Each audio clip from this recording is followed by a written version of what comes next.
what you search in the online web portal, or we also call that web browsers, that is also uh, taken under the consideration.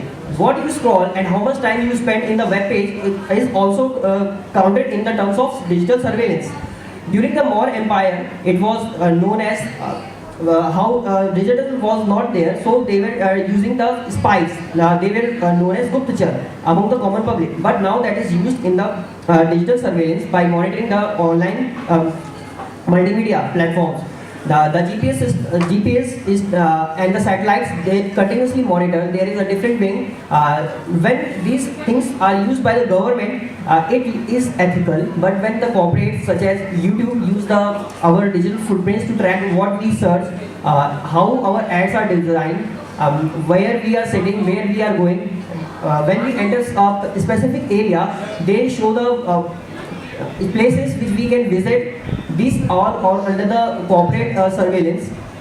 So sometimes it disturbs the common people by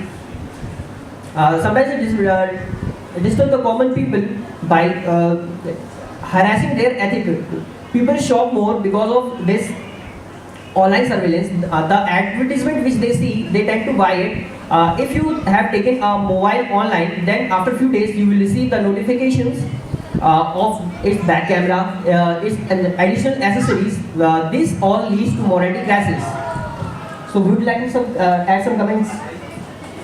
Thank you very much, my friend, for giving your views and opinions regarding this topic.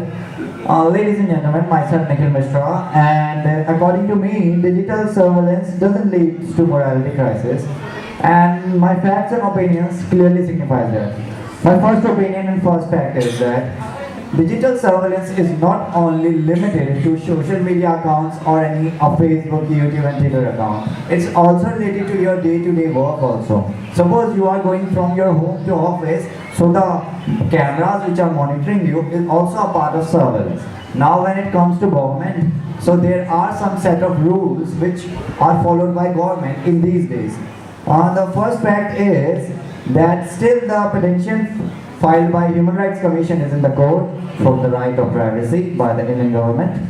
And another thing is that in day-to-day life, whenever you are doing something wrong, the government will monitor you. In these days, it's become so miserable to tackle the terrorists because they are sitting on a white screen and they wrote anything.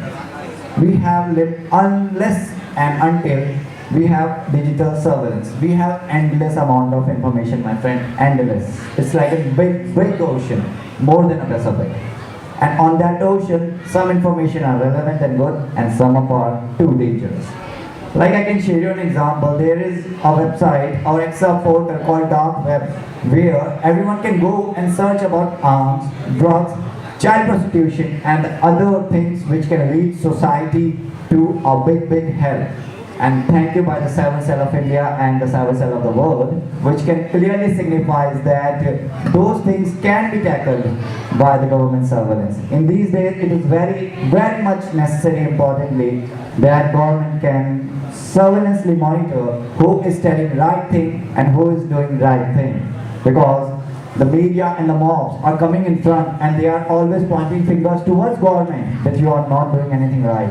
And when they are trying to do something, my friends, sorry to say, but the viewers like you, it's really dignify them. Okay. I am not specifically talking about the government. Government is for the people, by the people. Whatever they do is to protect the country. So they have the right to surveillance the people. But what about the corporates? They don't have any right to harass or wound your right to privacy. They continuously monitor your activities to extract your money, to make you shop more. What about that? Isn't it that they are harassing your morale to shop more? And even I can say that corporates are now using tags which shows that where are you in the building, what you are talking, what you are searching in the web, which means that they are not living their real life, they are just living under a microscope. My answer is to that is that if you upload any application on Play Store, there is a separate section on which you have to mention that your app is not stealing someone's privacy and someone's data. And as we know about the fact that China's company Truecaller is doing that and sending information from India to China, which leads really Ministry of External Affairs into a big crisis. So that can be done very easily, very quickly by those laws which are governed by Play Store or any other sites. So you do agree that the apps use our privacy to extract the things from us. They are harassing our right to privacy and our morals. Look. They are not harassing our privacy. They are using just our information. There are their own profit. There are differences between privacy and information. You are going to school, that's not your privacy. You are studying in which class, that's your privacy. Okay, school contains thousands of students. So that's the thing. They use a wide, diverse information which by you to help to develop you, to nurture you in a better way, like Amazon and YouTube did.